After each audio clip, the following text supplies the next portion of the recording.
जय हिंद प्यारे साथियों। आशा करते हैं कि आप सभी अच्छे होंगे और मन लगाकर तो पढ़ाई कर रहे होंगे। प्रिय विद्यार्थियों, जैसा कि आपको मालूम है, आपकी परीक्षा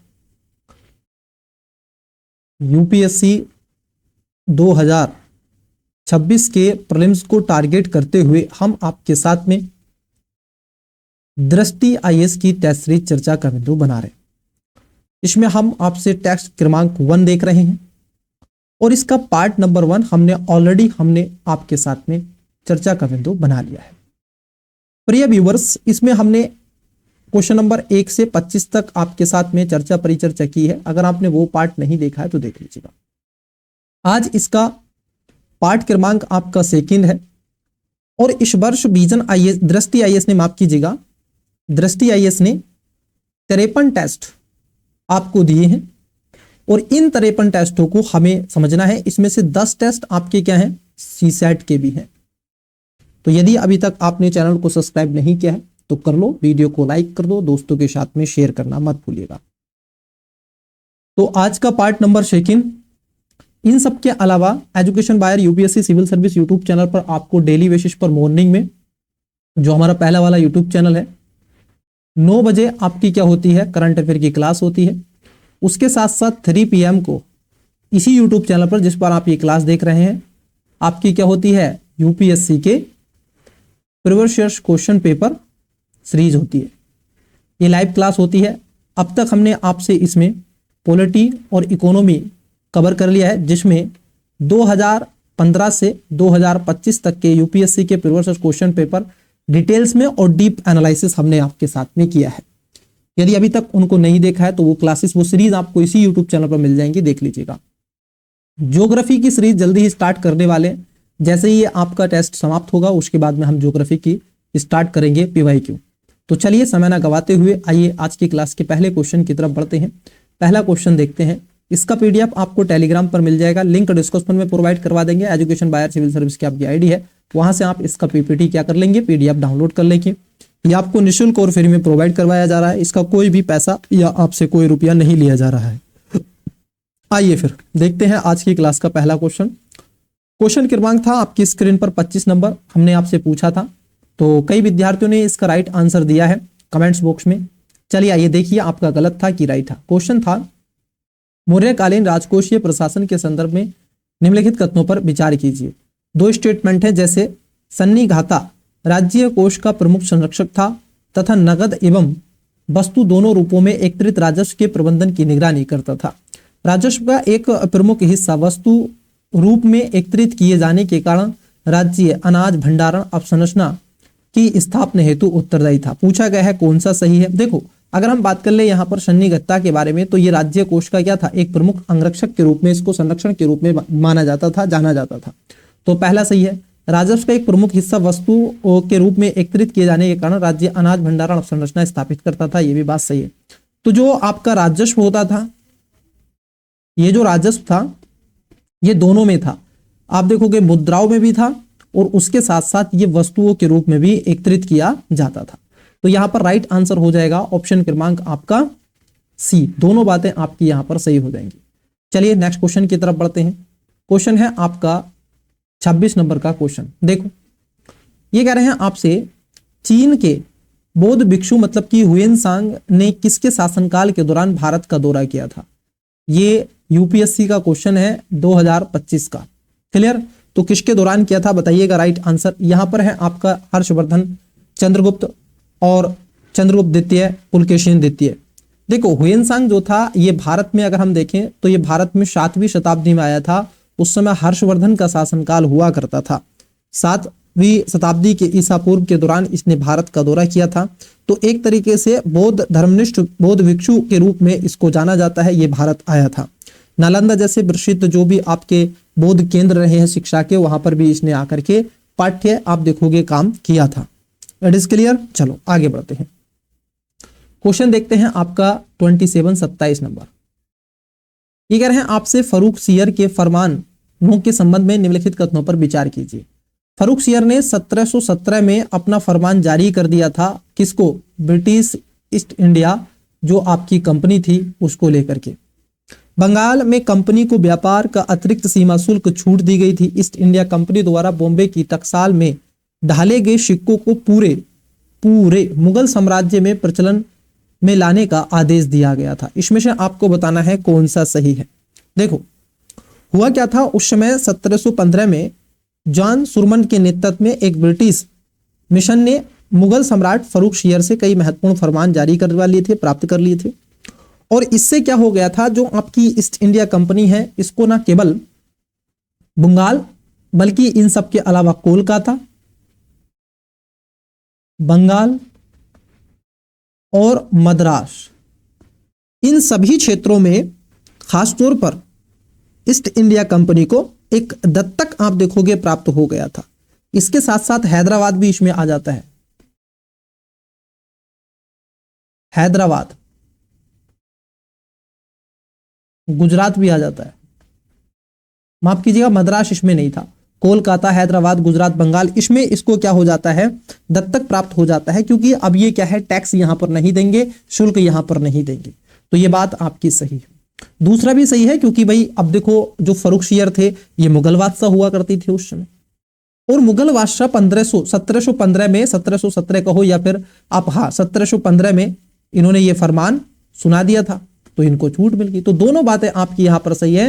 ये पूरे मुगल साम्राज्य में प्रचलन में लाने का आदेश भी दे दिया गया था, जो मुद्राएं जो टकसाल हुआ करती थी। तो इसका सी राइट आंसर हो जाएगा।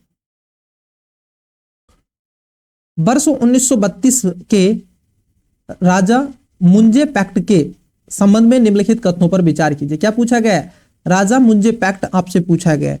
कई बार क्या होता है, आपसे यहां पर पूछा जाता है रैमजे मैकडोनाल्ड, आप देखोगे जो पैक्ट आया था उसके बारे में कई बार पूछा जाता है। डॉक्टर अंबेडकर और महात्मा गांधी के बीच में जो यजुर्वेदा जेल के मैटर्स के रूप में है ना, नेहरू पैक्ट के रूप में भी पूछ लिया जाता है, गांधी और अंबेडकर पैक्ट के रूप में भी पूछा जाता है, लेकिन यहां पर पूछा गया है राजा मुंजे पैक्ट। बताइए इसके बारे में। हाँ देखो, ये जो आपका राजा मुंजे पैक्ट था, इसका मूलभूत उद्देश्य था रिजर्वेशन। किसके लिए, जो दलित वर्ग था, दलित शब्द निकल के आया है दरिद्र से, किससे, दरिद्र से ये निकल करके आया है, दरिद्र होते हैं ये, मतलब कि स्थिति इनकी बहुत समाज के द्वारा कमजोर कर दी गई थी, इनको दरिद्र कहते हैं। इस समझौते में दलित वर्गों के लिए आरक्षित सीटों के साथ संयुक्त निर्वाचन क्षेत्र का प्रस्ताव रखा गया था। बात सही है। डॉक्टर BR अंबेडकर के नेतृत्व में अखिल भारतीय दलित वर्ग संघ दलित हितों के प्रतिनिधित्व के रूप में का आप देखोगे पूर्ण समझौता देखने के लिए मिला था। तो यहां पर यह गलत हो जाएगा। क्यों, क्योंकि यह डॉक्टर अंबेडकर के नेतृत्व में नहीं हुआ था, बल्कि MC राजा अखिल भारतीय दलित वर्ग संघ के नेता थे, और BS मुंजे हिंदू वर्ग के एक नेता थे। कौन थे, एक थे आपके MC राजा, और ये खासतौर पर अखिल भारतीय दलित वर्ग संघ के नेता थे, और इन सब के अलावा BS मुंजे, ये कौन थे, ये हिंदू महासभा के बीच इन्होंने समझौता करवाया था, और हिंदू एकता को बनाए रखने के लिए दलितों के लिए क्या था, आरक्षण का प्रोविजन दे दिया गया था। तो यहां पर सेकंड गलत है, पहला इसमें सही है। Right answer option number A हो जाएगा। चलिए नेक्स्ट क्वेश्चन की तरफ बढ़ते हैं। क्वेश्चन है आपकी स्क्रीन पर 29 नंबर 29। निम्नलिखित में से कौन लाल किले में आजाद हिंद फौज मतलब कि इंडियन नेशनल आर्मी के अधिकारियों के मुकदमे की सुनवाई के दौरान उनके विधिक प्रतिवाद दल में शामिल थे? तो कौन थे ये आपको बताना है। बहुत ही इजी सा क्वेश्चन आपसे पूछा जा रहा है। चलो यहां पर देखिएगा, अगर हम बात कर ले, इसमें भूलाभाई देसाई और तेज बहादुर सप्रू, जवाहरलाल नेहरू ये तो नहीं थे, CR दास नहीं, सरदार वल्लभ भाई पटेल नहीं।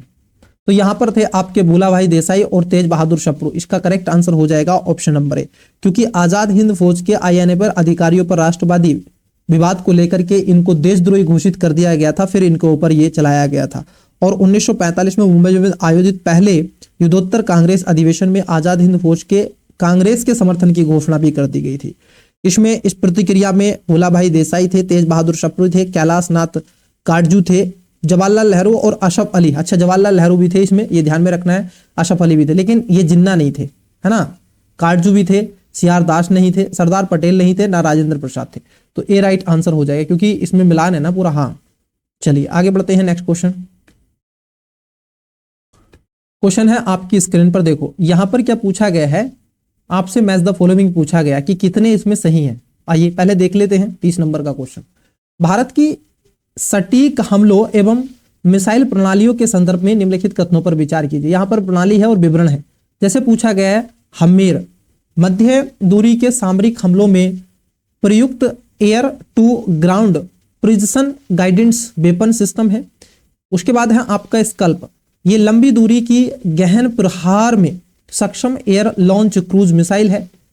मेटेओर की बात कर लें, जो आपकी मेटेओर है ये मुख्य रूप से टैंक रोधी अभियानों हेतु प्रयुक्त अल्प दूरी की खासतौर पर सरफेस टू एयर मिसाइल है, सरफेस टू एयर है। ब्रह्मोस की बात कर लें तो ब्रह्मोस ये भारत और रूस द्वारा संयुक्त रूप से विकसित सुपरसोनिक क्रूज मिसाइल है। अब इसमें कह रहे हैं आपसे कितने सही सुमेलित हैं। ये 4 ऑप्शंस हैं आपके, कितने सही सुमेलित हैं? केवल 2, 3, सभी 4 और डी कोई नहीं। आइए एक एक करके बात करते हैं। देखो इसका राइट आंसर हो जाएगा आपका बी, मतलब कि इसमें 3 आपके सही सुमेलित है। क्या है? 3 सही सुमेलित है। आइए जरा एक एक करके बात करते हैं और समझते हैं। देखो जो आपका हमीर है, अगर हम इसकी बात कर लें तो ये एक मध्य दूरी की सामरिक हमलों की प्रयुक्त एयर टू ग्राउंड, मतलब कि इसको क्या कर सकते हैं आप, एयरक्राफ्ट से ग्राउंड पे क्या कर सकते हैं, दाग सकते हैं। यहां पर मान लीजिए एरोप्लेन उड़ रहा है और इससे नीचे आप दाग सकते हैं, तो बात सही है। जो आपका स्कल्प है, अगर हम इसकी बात कर लें, स्कल्प जो है ये आपका स्टर्म शैडो भी इसको कहा जाता है। एयर लॉन्च लंबी दूरी की एक क्रूज मिसाइल के रूप में है। लगभग 450 किलोमीटर की दूर तक ये गहन प्रहार कर सकती है, तो लंबी दूरी है, बिल्कुल सही बात है। तीसरा है आपका मेटेओर की, अगर हम बात कर ले, मेटेओर जो है ये आपकी गलत है, क्योंकि ये कह रहे हैं टैंक रोधी अभियानों हेतु अल्प दूरी की क्या है, सरफेस टू एयर मिसाइल है। जबकि हम बात कर ले ये रैमजेनेट नोदर प्रणाली पर आधारित है और एयर टू एयर लक्ष्यों को ये क्या है, भेजती है। ठीक है, मेटेओर की बात कर लें तो एयर टू क्या है, एयर पर ये लक्ष्यों को भेजती है, हवा से हवा में, तो ये गलत है। ब्रह्मोस जो है भारत रूस की क्या है, सुपरसोनिक क्रूज मिसाइल के रूप में जाना जाता है। तो यहां पर आपका पहला, दूसरा, चौथा सही है, तीसरा गलत है, राइट आंसर बी है। तो नेक्स्ट क्वेश्चन की तरफ बढ़ते हैं। क्वेश्चन आपकी स्क्रीन पर है, बताओ फिर। 5वीं पीढ़ी के युद्धक विमानों के संबंध में निम्नलिखित कथनों पर विचार कीजिए। अब यहां पर 3 स्टेटमेंट आपको देके रखे हैं। पहला, इनमें उन्नत स्टील्थ एवं बिनियाड मतलब कि विजुअल रेंज मतलब कि BVR क्षमताएं होती हैं। वर्तमान में संयुक्त राज्य अमेरिका, रूस, भारत, चीन के 5वीं पीढ़ी के युद्ध विमान है। भारत का एक एडवांस मीडियम कॉम्पैक्ट एयरक्राफ्ट मतलब कि AMCA पहले से ही परिचालन में है और यह भारत के संचालित वायु बेड़े का हिस्सा है। बताइए इसका राइट आंसर क्या हो जाएगा? बताइए इसका करेक्ट आंसर क्या हो जाएगा? चलिए 31 की बात कर ले तो देखो इसमें कितने सही सुमेलित हैं।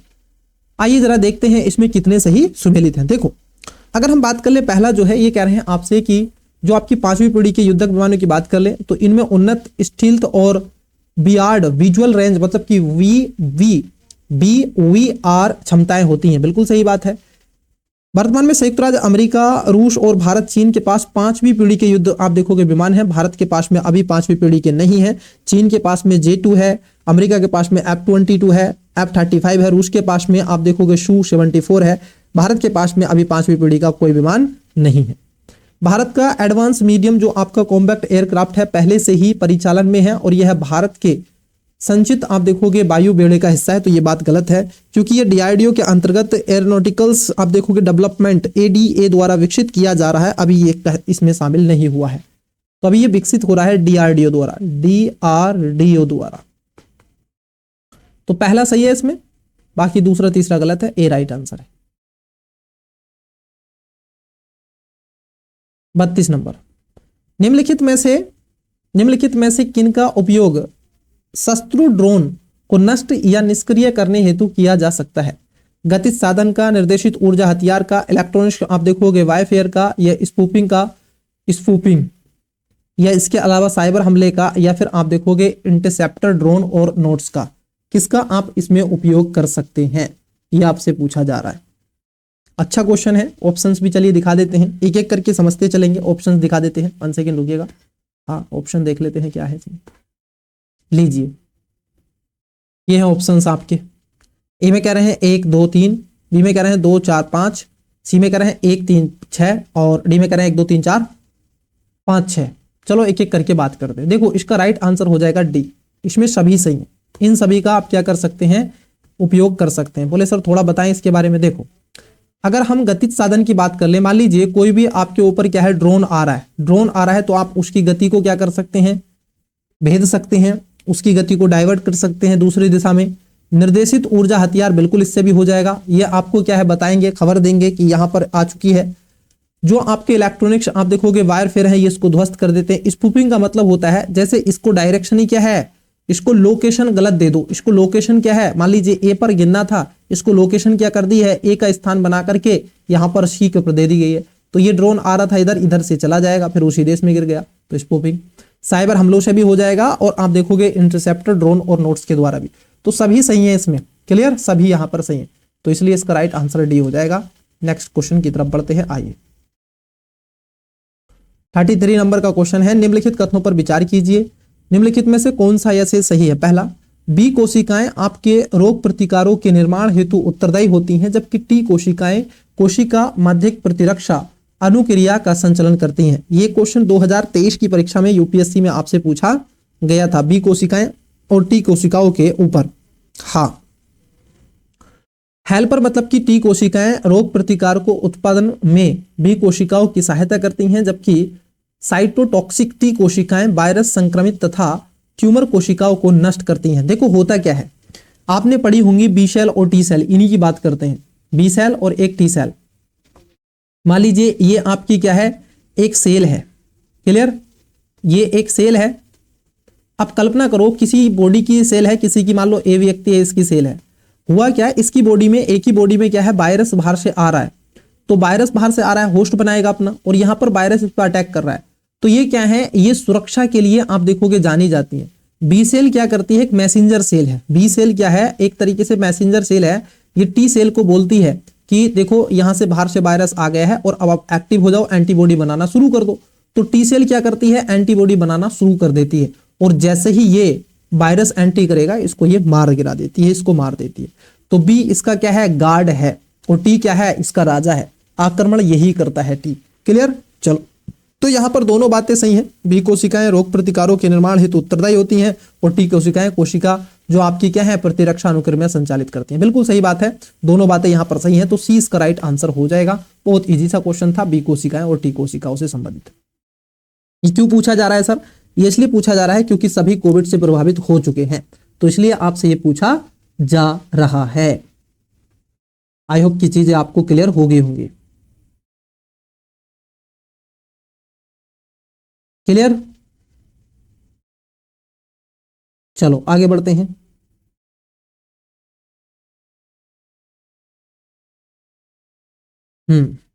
देखो यहां पर कह रहे हैं आपसे, वायरस को जीवित एवं आजीविका के बीच के माध्यम की अवस्था माना जाता है। बिल्कुल, एक कड़ी और चैन के बीच में इसको जाना जाता है। वायरस जो है आप देखोगे जीविका और मृत के बीच का एक तरीके से क्या है, होस्ट इसको माना गया है। दूसरा है यहां पर आपका, वायरस में दोनों प्रकार के मतलब कि न्यूक्लिक डीएनए और आरएनए होते हैं। देखो अगर हम वायरस की बात कर लें, वायरस में आपको क्या क्या मिलता है, डीएनए मिलता है, उसके साथ साथ आरएनए की कोशिकाएं आपको देखने के लिए मिलती हैं, ये भी बात सही है। तीसरा कथन है कि वायरस प्रकृति हेतु पोषी कोशिकाओं पर निर्भर होते हैं, क्योंकि इनमें प्रोटीन तथा न्यूक्लिक अम्ल संश्लेषित के लिए आवश्यक एंजाइम नहीं होते। तो यहां पर जो माफ कीजिएगा, एक प्रकार का क्या होता है, इसमें न्यूक्लियोटाइड अम्ल होता है, इसमें दोनों नहीं होते हैं। कभी भी ध्यान रखना, जो वायरस में दोनों एक साथ नहीं होते हैं, ये एक साथ नहीं होंगे, एक साथ नहीं होंगे, अलग अलग हो सकते हैं। या तो उसमें डीएनए होगा वायरस में, या तो डीएनए होगा, या फिर आपका आरएनए होगा, राइबोन्यूक्लिक एसिड, या फिर आपका ठीक है डीएनए होगा। तो ये दूसरा यहां पर गलत है, दूसरा गलत है, पहला सही है। यहां पर जो तीसरा स्टेटमेंट है ये आपका आप देखोगे सही हो जाएगा। तीसरा एकदम सही है, क्योंकि वायरस प्रकृति हेतु कोशिकाओं पर निर्भर होते हैं, क्योंकि इसमें प्रोटीन और न्यूक्लिक अम्ल संश्लेषण के लिए आवश्यक एंजाइम नहीं होते, इसलिए ये इस पर क्या होते हैं, पोषी कोशिकाओं पर निर्भर होते हैं। तो यहां पर देखो आपका सेकंड गलत है। ये कह रहे हैं दूसरा और तीसरा दोनों सही है, नहीं दूसरा गलत है। दोनों सही है, दूसरा तीसरा नहीं। ये कह रहे हैं 2 और 3 में केवल एक सही है और एक की सही व्याख्या करता है। बिल्कुल सही बात है, इसमें दूसरा गलत है, तीसरा सही है, और ये एक ही सही व्याख्या करता है। इसीलिए इसको क्या कहा जाता है, कड़ी कहा जाता है मृत और जीव के बीच की। आइए क्वेश्चन देखते हैं नेक्स्ट। 35 नंबर, 35 नंबर का क्वेश्चन है। देखिए क्वेश्चन में क्या पूछा जा रहा है। दुर्लभ मृदा तत्वों के संदर्भ में निम्नलिखित कथनों पर विचार कीजिए। हाँ, रेयर अर्थ जो आपके मेटल्स हैं उनके बारे में पूछा गया है। दीजिए राइट आंसर। चलिए करेक्ट आंसर देते चलिएगा। देखो, भारत में दुर्लभ मृदा तत्वों के भंडार हैं, लेकिन इनके परिष्करण और प्रसंस्करण हेतु इसकी चीन पर अत्यधिक निर्भरता है। यहां पर जो पहला स्टेटमेंट है, अगर हम इसकी बात कर ले, क्योंकि भारत में खासतौर पर दुर्लभ रासायनिक और समान रूप से क्षत्रिय धातुओं के समूह के रूप में इसमें आधुनिक और उच्च प्रौद्योगिकी और स्वच्छ ऊर्जा संबंधित अनुप्रयोग होते हैं और अत्यंत आवश्यक हैं। भारत इनका खासतौर पर दोहन नहीं कर पाता है, जैसे ओडिशा में है, केरल में, आंध्र प्रदेश में ऐसे आपको मिलेगा, लेकिन तकनीकी के अभाव के चलते हम चाइना पर निर्भर हो जाते हैं। तो बात सही है। तो इसमें देखो बी आंसर नहीं होगा। दुर्लभ तत्व आपके इलेक्ट्रॉनिक्स व्हीकल्स, खासतौर पर बात चलित टरबाइन और रक्षा उपकरणों जैसे उत्पादकों के निर्माण हेतु आवश्यक होते हैं। आवश्यक रूप से बिल्कुल सही बात है, इससे तो हम बनाते ही हैं ये सारी चीजें। इनकी निष्कर्षण प्रक्रिया स्वच्छ होने के कारण दुर्लभ मृदा तत्वों के खनन और परिष्करण से पर्यावरण को बहुत कम नुकसान होता है। क्या इनसे बहुत कम नुकसान हो सकता? नहीं। अगर आप खनन उत्खनन करोगे तो उससे पर्यावरण को बेसिकली अधिक मात्रा में नुकसान होता है, और ये कह रहे हैं बहुत कम। तो एक्सट्रीम वर्ड है, एक्सट्रीम वर्ड ये गलत है। तो जहां 3 नंबर है उसको कट कर दो, आंसर आपको मिल जाएगा एलिमेंट मेथड लगा करके। तो ए राइट आंसर होगा। इसमें आपका 1 और 2 सही है, तीसरा इसमें गलत है। क्वेश्चन है आपका 36 नंबर, बताइए। आपसे पूछ रहे हैं कृत्रिम बुद्धिमत्ता का उद्देश्य मशीनों को मनुष्यों की तरह आप देखोगे तर्कणा और समस्या समाधान एवं सीखने जैसी संज्ञानात्मक कार्य करने में सक्षम बनाना है। कृत्रिम बुद्धिमत्ता से इसका उपयोग किया जा रहा है कि जो मानव सोच सकता है, जो मानव कार्य नहीं कर सकता वो तो करेगी, लेकिन जो मानव करता है वो भी करनी चाहिए। मशीन वो सारे काम करनी चाहिए, उस पर भी ये चीजें देखने के लिए आपको मिलेंगी। मशीन लर्निंग कृत्रिम बुद्धिमत्ता की उपशाखा है और इसमें किसी प्रणाली को डेटा से सीखे ने तथा स्पष्ट रूप से प्रोग्राम किए बिना प्रदर्शन में सुधार करने में सक्षम बनाता है। बात सही है, पहला सही, दूसरा सही। डीप लर्निंग मशीन लर्निंग की एक उपशाखा है। इसमें बहुस्तरीय कृत्रिम न्यूरल आप देखोगे नेटवर्क का उपयोग करके जटिल पैटर्न तथा व्यापक डेटा सेट का विश्लेषण करना शामिल होता है और आसान हो जाता है। डीप लर्निंग इसको कहते हैं। तो कौन सा सही है? इसमें तीनों बातें सही हैं, तो ऑप्शन नंबर डी इसका राइट आंसर हो जाएगा। 1 2 3। क्वेश्चन है आपका 37 नंबर, देखिए। भारत के एनालॉग स्पेस मिशन एवं संबंधित अनुप्रयोगों के संदर्भ में निम्नलिखित कथनों पर विचार कीजिए। इधर मिशन है और इसका उद्देश्य देके रखा है आपकी स्क्रीन पर। बताओ एनालॉग के बारे में। यह है गगनयान, अंतरिक्ष यात्रियों के प्रक्षेपण के लिए है गगनयान। एनालॉग और आपका एक्सपेरिमेंट, ये क्रम में मानव प्रतिरोधी टीम और वैज्ञानिकों पहलुओं का एक अध्ययन के लिए क्या है गगनयान को कहा गया है। बिल्कुल सही बात है, एकदम सही है पहला। दूसरा है आपका लद्दाख ह्यूमन, जो आपका एनालॉग मिशन है। इसके माध्यम से क्या होगा, एस्ट्रोनॉट को यहां पर ट्रेनिंग दी जाएगी, उसी तरीके का एक एनवायरनमेंट दिया जाएगा जो आपको अंतरिक्ष में या फिर मंगल ग्रह पर देखने के लिए मिलेगा। इसमें अत्यधिक शीत और बंजर भूमि भाग जैसी अंतर्ग्रही परिस्थिति के मानव के आवास और अनुरूपण करना है। बात एकदम सही है। एक ट्रेनिंग सेंटर है, इनकी यहाँ पर ट्रेनिंग होती है। त्योशोकर वैली एनालॉग मिशन जो है ये उच्च यूवी विकिरण पर एक तरीके से सैलाइन फर्माफ्रास्ट जैसे बुध ग्रह की एक परिस्थितियां उत्पन्न करता है, तो ये बात गलत है।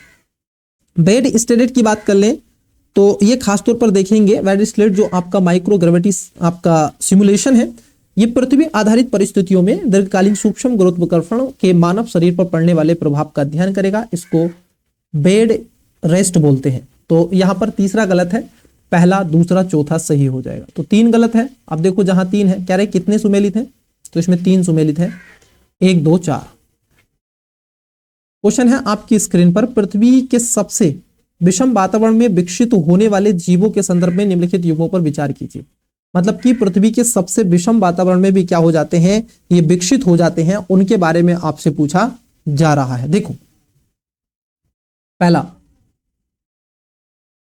टर्डीग्रेड की अगर हम बात कर लें, जो आपका टर्डीग्रेड है, अगर हम इसको देखें, ये कह रहे हैं टर्डीग्रेड क्या होता है, यह क्रिप्टोबायोसिस नामक सुप्त अवस्था में पहुंचकर अत्यधिक जटिल परिस्थितियों में जीवित रहता है। बात सही है, इसको टार्डिग्रेड बोलते हैं। आर्कटिक जो आपका फॉक्स है, ये फर का रंग मौसमी आधार पर बदलने के साथ शरीर की ऊष्मा ह्रास को न्यूनतम करने के क्रम में इसका शरीर आप देखोगे सुसंहत होता है, तो ये भी बात आपकी सही हो जाएगी। ट्यूब वर्म की बात कर लें, इसमें हाइड्रोथर्मल वेटस के समीप आप देखोगे पाए जाने वाले के साथ भी यह क्या हो जाता है, कीमोसिथेसिस द्वारा इसको ऊर्जा प्राप्त होती है। हाँ, ये बात आपकी सही है, तो यहां पर तीसरा भी एकदम सही हो जाएगा। इन सब के अलावा एक और देके रखा है इसमें, यति क्रेब, क्या बोलते हैं इसको, यति क्रेब। ये खासतौर पर हाइड्रोथर्मल बेड के समीप पाया जाता है और आहार स्रोतों के रूप में अपने पंजों पर बैक्टीरिया का आप देखोगे पोषण करता है, तो ये भी बात आपकी सही है। तो ये सभी क्या है, ये विषम परिस्थितियों में भी रह सकते हैं इस पृथ्वी पर, तो इसका राइट आंसर हो जाएगा, सभी चारों सही हैं, तो डी इसका करेक्ट आंसर है। देन नेक्स्ट क्वेश्चन की तरफ बढ़ते हैं। आइए देखिए 39 नंबर का क्वेश्चन है, और क्वेश्चन है इसरो से। भारतीय अंतरिक्ष अनुसंधान संगठन इसरो के संदर्भ में कथनों पर विचार कीजिए। 3 स्टेटमेंट है। पहला, इसरो के 100वें प्रक्षेपण प्रयुक्त में GSLV F-15 रॉकेट स्वदेशी क्रायोजेनिक इंजन द्वारा संचालित है। LVM-3 वर्तमान में भारत का सबसे अधिक भार वाला लॉन्च व्हीकल है और इसका उपयोग चंद्रयान 2 और चंद्रयान 3 के मिशनों में भी किया गया। इसरो द्वारा विकसित किए जा रहे नेक्स्ट आप देखोगे नेक्स्ट जनरेशन लॉन्च व्हीकल, जिसको NGLV पहला चरण आप देखोगे पुनः प्रयोजित रियूजेबल वाला होगा। बताइए क्या इसको क्या किया जाएगा, रियूजेबल किया जाएगा, इसको पुनः प्रयोज्य किया जा सकता है। एक बार आप देखोगे यूज करके इसको पुनः भी यूज किया जा सकता है। बिल्कुल सर, यहां पर दोनों बातें आपकी, तीनों बातें सही हैं, right answer option number D हो जाएगा। चलिए नेक्स्ट क्वेश्चन की तरफ बढ़ते हैं। और अभी इससे ब्लू बर्ड भी आप देखोगे जो आपका भेजा गया है, क्लियर, हाँ AST का।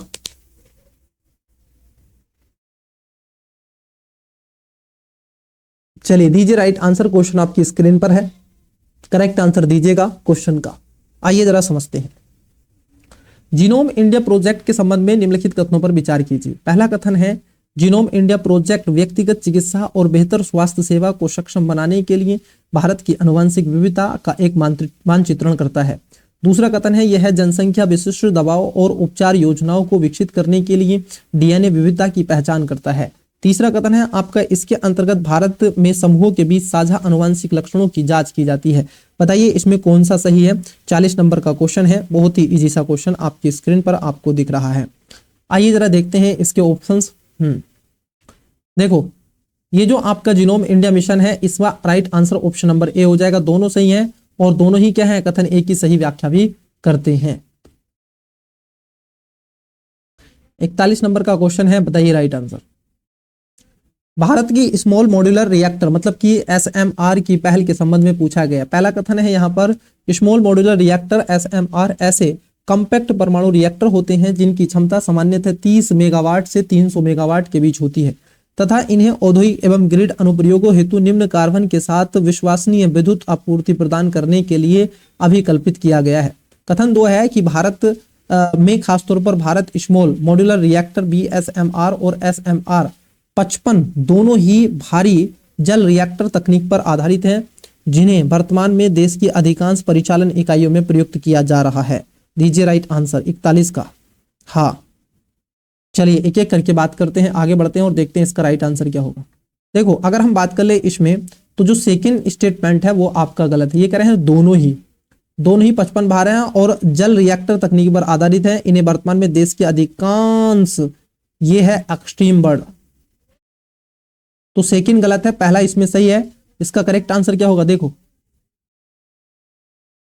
ये कह रहे हैं दोनों सही है, नहीं, ये कह रहे हैं दोनों सही है, नहीं, ये कह रहा है पहला सही और हाँ बिल्कुल पहला सही है और दूसरा गलत है, सी इसका राइट आंसर हो जाएगा। आइए आगे बढ़ते हैं। क्वेश्चन है आपका 42 नंबर। सोडियम आयन बैटरी तकनीक के संदर्भ में निम्नलिखित कथनों पर विचार कीजिए। सोडियम आयन बैटरी के बारे में आपसे पूछा जा रहा है। सोडियम आयन बैटरियां वहनीय तथा अत्यधिक खासतौर पर क्या है, सुरक्षित होती हैं क्योंकि सोडियम अधिक प्रचुर मात्रा में उपलब्ध है और इसे समुद्र जल से निष्कासित किया जाता है। क्या ये बात सही है? बिल्कुल सही बात है। आज सोडियम की बात कर ले तो सोडियम आपको भरपूर मात्रा में देखा जाता है। और आप कहां से इसको प्राप्त कर सकते हैं, वाटर सिस्टम, आप खासतौर पर ओशन से भी इसको देख सकते हैं। ये बड़ा ही इजी सा आपका है। सोडियम आयन बैटरियों का संचालन अधिक तापमान के संभव होने से ये आप देखोगे लिथियम आयन बैटरियों की तुलना में अधिक सुरक्षित माना जाता है। क्या ये बात सही है? बिल्कुल ये बात सही है। सोडियम आयन बैटरी के लिए इसलिए तो महत्वपूर्ण इसको माना जा रहा है क्योंकि ये खासतौर पर अधिक तापमान में भी संभव होती हैं और लिथियम आयन बैटरी की तुलना में अधिक सुरक्षित भी मानी जाती है। ये बैटरी मल्टीपल आप देखोगे चार्जेबल होती है और इसके साथ साथ ये बैटरी एकदम से खराब ना हो पाती है। नेक्स्ट क्वेश्चन की तरफ बढ़ते हैं। 43 नंबर, निम्नलिखित कथनों पर विचार कीजिए कितने सही हैं। पहला है गोविंद वल्लभ पंत सागर का निर्माण रिहंद नदी पर बांध बनाकर किया गया था। कबर झील गंडक नदी के आप देखोगे विसर्प से निर्मित हुई है। पेरियार नदी वेबनाड झील की प्रत्यक्ष रूप से जलापूर्ति करती है। इसमें बताना है आपको कितने सही हैं। बड़ा ही अच्छा क्वेश्चन है आपका। देखो इसमें तीनों बातें सही हैं। गोविंद वल्लभ पंत सागर जो है ये रिहंद नदी पर बांध बना करके किया गया है, उत्तर प्रदेश की बात हो रही है। उसके बाद जो आपकी कवर झील है ये गंडक नदी पर है आपकी और विसर्प का निर्माण करती है, ये भी उत्तर प्रदेश में। गंडक पेरियार नदी की बात कर ले तो वेबनाड झील पर है, केरल में आप जाओगे तो वहां पर प्रत्यक्ष जलापूर्ति करती है। तो तीनों बातें सही हैं। Right answer option number C. Then next question की तरफ बढ़ते हैं। क्वेश्चन है आपका 44 नंबर, भारत में वृक्ष प्रजातियों तथा उनके वन प्रकार से संबंधित निम्नलिखित युग्मों पर विचार कीजिए। यहाँ पर वृक्ष प्रजाति हैं और वन के प्रकार हैं। जैसे अबनूस की बात कर लें सदाबहार होते हैं, बबूल की बात कर लें तो कटक की बात कर रहे हैं, देवदार की बात कर लें पर्णपाती। कितने सही सुमेलित हैं? बड़ा ही इजी क्वेश्चन है। चलो एक एक करके बात करते हैं। देखो अगर हम बात कर ले अबनूस जो है ये सदाबहार वन देखने को मिलता है जिसको उष्णकटिबंधीय सदाबहार वनों की विशिष्ट एक प्रजाति के रूप में जाना जाता है। बबूल की बात कर लें तो ये बबूल जो होता है ये खासतौर पर कटीला होता है, उष्णकटिबंधीय। और कटक एक तरीके से गुल्म वनों में जाना जाता है जो बबूल का वृक्ष होता है। क्लियर? जैसे राजस्थान में आपको थार के मिल जाएगा।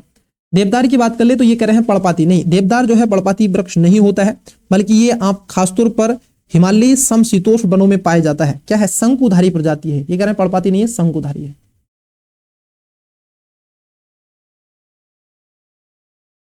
और कैसी है? समशीतोष्ण है।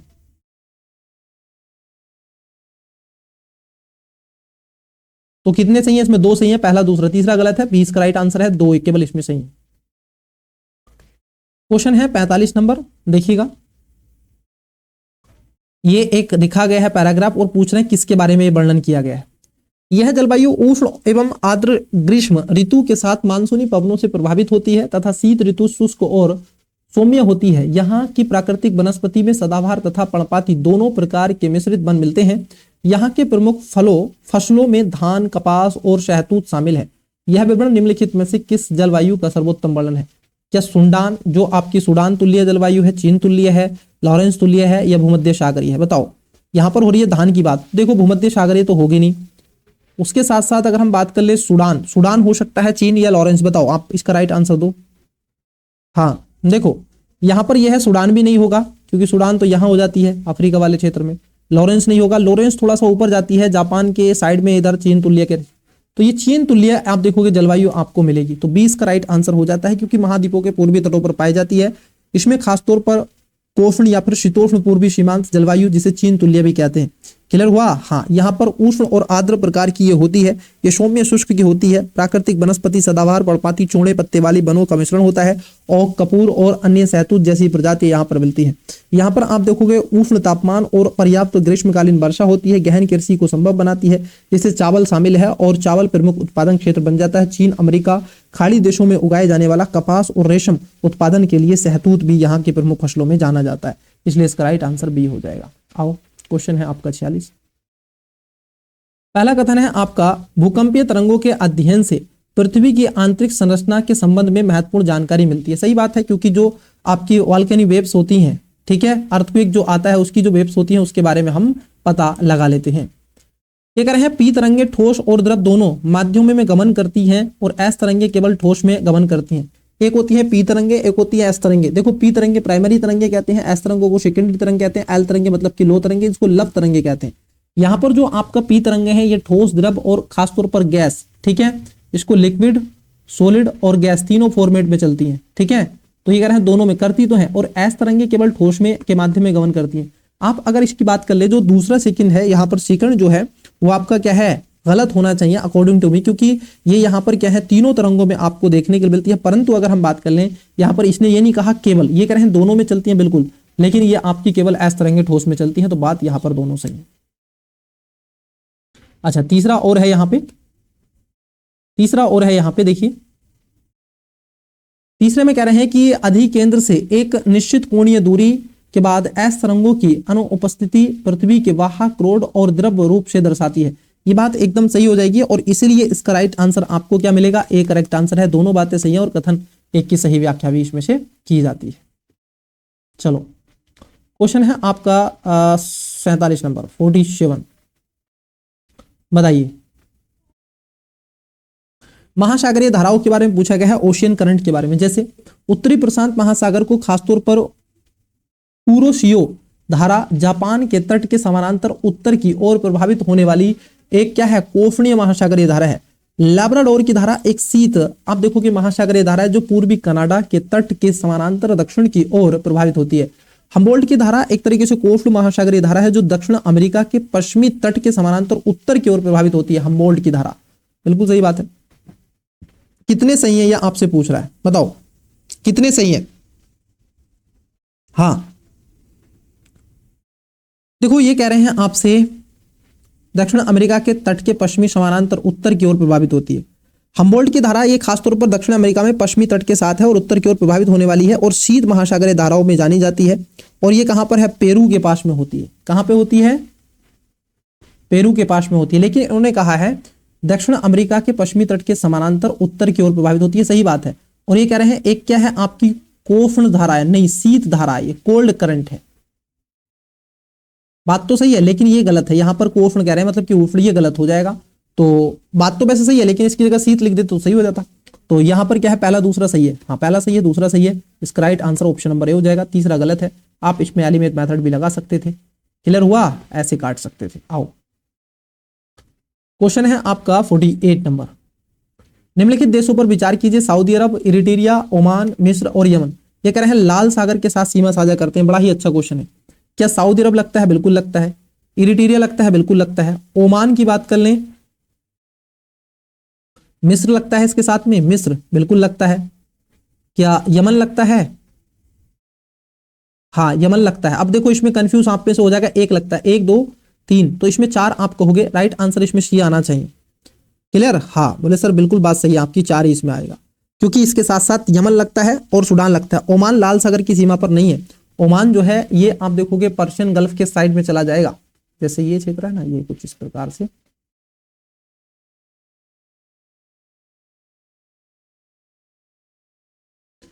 कुछ इस प्रकार से आपको मिलेगा। तो यहां पर है रेड सी, ये यहां पर है आपका यमन और इधर है ओमान, और ये सऊदी अरब वगैरह ये देश लगते हैं।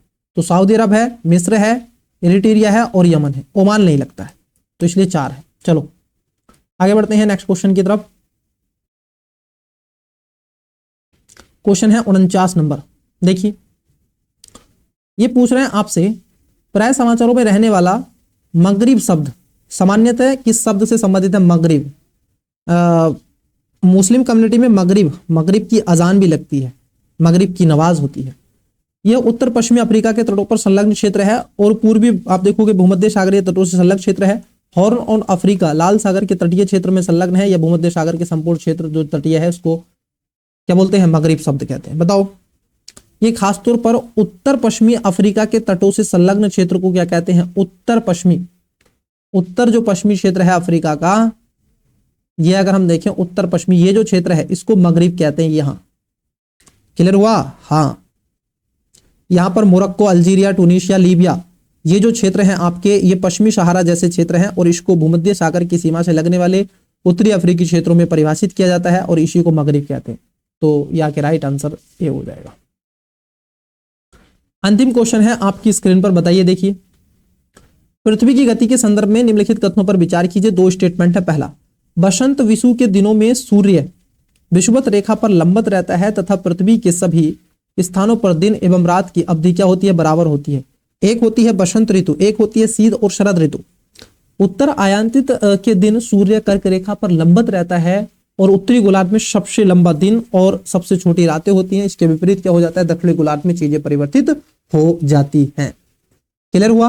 हाँ, बोले बातें सही हैं। तो दोनों बातें यहां पर आपकी सही हो जाएंगी। करेक्ट आंसर ऑप्शन नंबर आपका सी देखने के लिए मिलेगा। याद कीजिए 21 मार्च को क्या हो जाता है? 21 मार्च को आप देखोगे सूर्य क्या हो जाता है? उत्तरायण की तरफ चला जाता है और इसको बसंत ऋतु कहते हैं। क्या कहते हैं? इसको बसंत ऋतु कहते हैं। जब सूर्य भूमध्य रेखा पर 0 डिग्री के ऊपर होता है, ये ध्यान में रखना है। दिन और रात बराबर होते हैं हर जगह। और 21 जून से 22 दिसंबर तक आप देखोगे सूर्य 21 जून को कर्क रेखा पर रहता है, ये ध्यान में रखना। 21 मार्च को तो बसंत, मतलब कि ये अगर हम बात कर ले यहाँ पे बना देते हैं, ये पृथ्वी है। 1 सेकेंड समझा देते हैं पूर्ण रूप से। देखो, हाँ पहले ब्लैंक हो जाओ, बाद में समझा देंगे। आप पहले ब्लैंक हो लो। देखो, अगर हम बात कर लें, ये पृथ्वी है, यहां पर है आपकी इक्वेटर लाइन, यहां पर है कर्क रेखा और इधर है आपकी मकर रेखा। ये जो है 22 दिसंबर को मकर रेखा पर सूर्य चमकता है लंबवत, और उसके साथ साथ 21 जून को कर्क रेखा पर चमकता है सूर्य, और 21 आप देखोगे मार्च को इक्वेटर पर चमकता है। तो ये आपको ध्यान में रखना है। तो दोनों बातें सही हैं। इसका right answer option number C हो जाएगा। ठीक है। दक्षिणायन में क्या है? सूर्य आप देखोगे दक्षिण की तरफ हो जाता है और यहां पर आपका ज्यादा चीजें देखने के लिए आपको मिलेंगी। चलिए, तो ये था आपका प्रिय व्यूवर्स आज का जो क्लासेस है, आज का जो टेस्ट था, इसके बारे में हमने आपसे जाना। तो चलिए फिर आगे आपसे मिलते हैं इसके जल्दी कल नेक्स्ट पार्ट पे। तब तक के लिए मन लगा के पढ़ते रहिएगा। अभी तक अगर आपने चैनल को सब्सक्राइब नहीं किया कर लीजिएगा, वीडियो को लाइक, और जो हमारा पहला वाला यूट्यूब चैनल है उस पर आपकी करंट अफेयर की क्लास मॉर्निंग में 9 बजे होती है, उसको देखिएगा। शाम को 7 बजे आपका सेशन होता है टेस्ट सीरीज का, उसको भी आप देख ले, जिसमें विजन आईएएस की टेस्ट सीरीज है। इन सब के अलावा सीसैट की हमने आपको और जीएस की क्लासेस आपको वहां पर मिल रही है, उसको भी आप सब्सक्राइब कर लीजिएगा। तो मन लगा के पढ़ते रहिएगा, अपना फीडबैक आवश्यक रूप से दीजिएगा। Best of luck, bye. इसका पीपीटी टेलीग्राम पर आपको मिल जाएगा।